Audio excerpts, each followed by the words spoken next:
Namaste. Hello and welcome to the Kundalini podcast. That was Zen. This is now. I'm Vivek Kovik. As you can see, once more, I have changed the setting and I'm in beautiful New York City.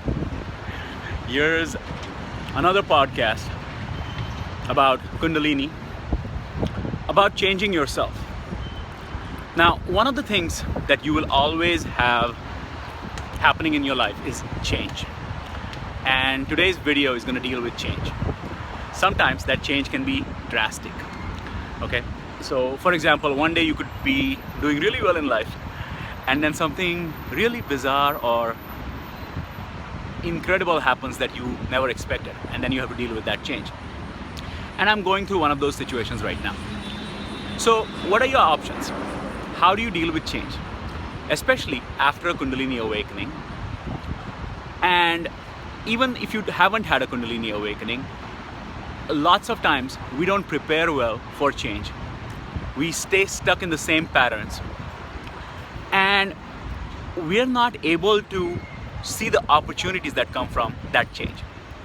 Because always when there's a crisis coming at you, it always brings other opportunities. Okay, there's a saying where it says, when God closes one door, He opens four more. Okay, so it's up to you and your perspective. You can stay stuck in that old mindset when you're thinking, oh, okay, all of this was happening to me and something bad has happened or some big change, life-changing event has happened. So can I deal with it based on the old mindset and the old paradigm which caused those things to happen? For example, you lose a job, you lose a loved one. People have a lot of issues related to money and employment. The main thing to remember is, when something like that happens, you have to deal with it with a completely new mindset. And if you have watched my videos where I've talked about affirmations, about removing negative people from your life, about a lot of things that you can do to prepare for those things before they happen. And the Kundalini awakening taught me that in a very stark way, a very dark way. When the Kundalini awakening happened to me, I was in a very shaken up situation. You know, mentally I couldn't function properly, my back was hurting. And a lot of changes had to be made to my lifestyle, to the people I associated with, the new skills that I learned. Because all of these abilities were coming and I had no way of dealing with them effectively. But you realize that as you keep building up on that, more things will happen, more changes will come. And if you see the gift, if you see the blessing of it, those things can be channeled and used towards good purposes, towards a change, and make yourself a better person. So what are some of the examples?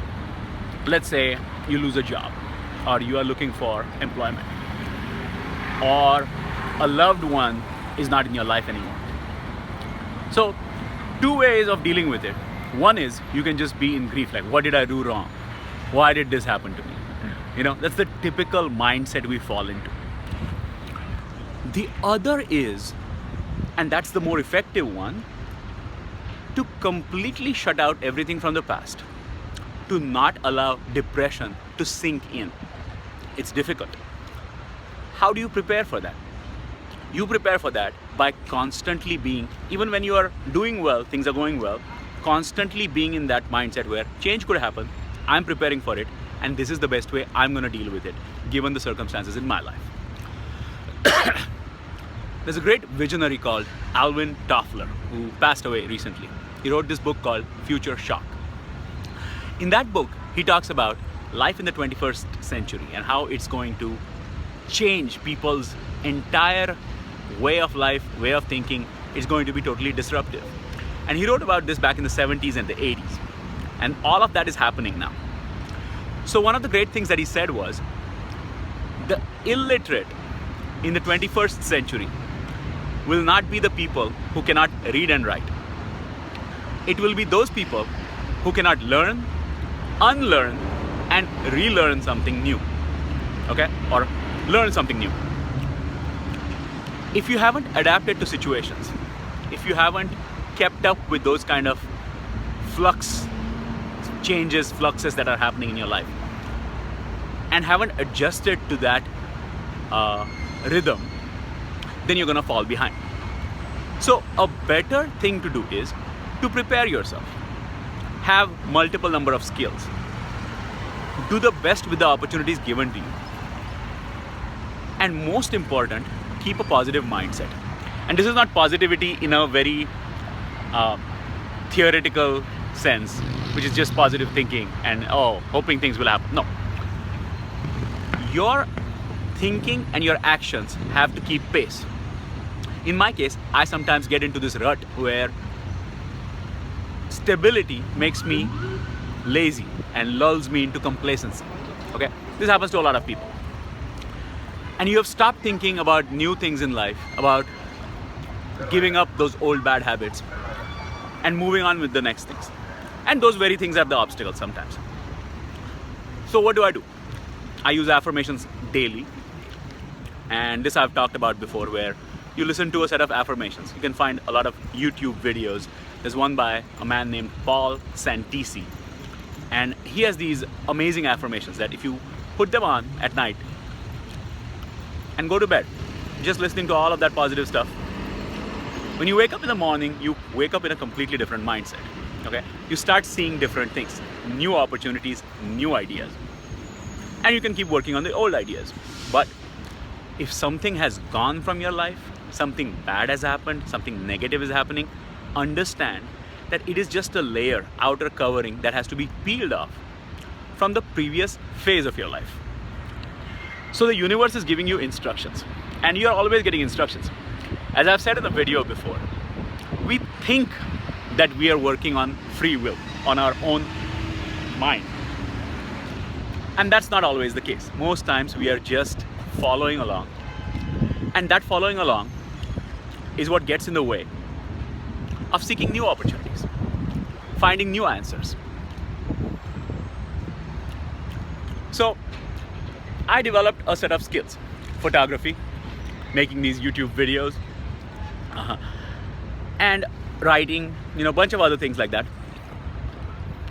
So now it's the gap between the old life and the new one that you're gonna find, because the new one is unknown.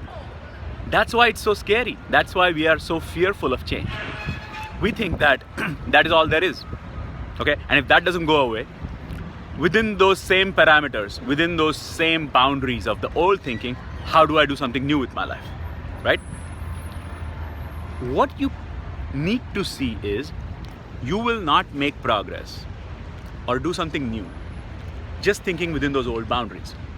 As I've said in the past, in the last video in fact, you have to shake yourself out of your comfort zone. Go find new things, get new ideas, talk to new people. Another thing that I haven't mentioned in these videos, and someday I will make a video on that, is astrology. Now, there's a lot of controversy. People don't necessarily believe in astrology a lot. But after my Kundalini awakening, a lot of these things were brought into new light. And I follow a lot of things according to some astrological parameters. Okay, again, you don't have to believe in it. But I have found these to be very useful. In Indian astrology, especially Vedic astrology, there is something called Mahadasha. Okay, and Mahadasha is a phase of your life which is controlled by one planet. And within those there are what are called Antardashas. These are smaller phases. So there is a big phase ruled by one planet, and then smaller phases ruled by sub-planets, like other planets. That's the sub-phase. What I found was, and I've written this in a blog post, I'll post a link down there. If you follow along with that, and just that, as a roadmap to what's coming, a lot of these things come true. So in my case, Saturn is one of those things. The Saturn influence is considered to be very malefic, very harsh and bad. But what I found was, Saturn is actually a cleansing influence. If you're willing to, it will cleanse you of the old, everything bad, negative, things that were not working for you, and it will introduce something new in your life and new opportunities. So if you have the knowledge of this subject and you plan ahead, then you're better set to do something good with it. Like, oh, something bad might come, and let me be ready for this. I don't know where it's gonna come from, and it's gonna be bad. So it's unexpected. It's not exactly how I wanted things to go. It's not exactly how things seemed at the time. You never expected something bad to happen, but this is how I prepare for it. So Mahadasha is one way of doing it. Affirmations is another way of doing it. The worst enemy you can have, and the worst friend, and or depending on how you see it, is your own mind. If your mind is your enemy, when bad things are happening, in my case, I wake up with extremely bad, depressing thoughts in the morning. So which is why I play those affirmations at night. When you wake up, again, if you're having those problems, again, do the affirmations again. Mindfulness is such a wonderful technique. I mean, I keep talking about mindfulness and meditation. See, the mind is just a machine, okay? It is just going to throw out thoughts based on past impressions and your previous programming. If you have this habit of watching the mind, being mindful at all times, then when the bad thoughts come, you say, hey, these are just thoughts. I can change them. I have the ability with that same mind, if I use it for my purposes, to find new things in life, to do something better with myself, and not get bogged down by these depressing thoughts. But you have to make the effort. Okay, the effort has to come from within to start that practice of mindfulness. So all of the stuff that I've been saying is very essential and useful in the practical world that we live in. Mindfulness helps that way. Meditation helps you hit a reset button. So everything is cleansed and now you're starting with a new perspective. You're not carrying over something from the past. You're looking at the future as new opportunities, as new things to do. Not as, oh, something from the past and I'm moving forward from that. Of course, that process takes some time. You're going to go through depression, you're going to go through grief, but you accept that. Again, because of mindfulness, because of using the Tao. You say, okay, accept things as they come. What happens, happens. And my actions I have the ability with my actions to change those things for my betterment, for my improvement.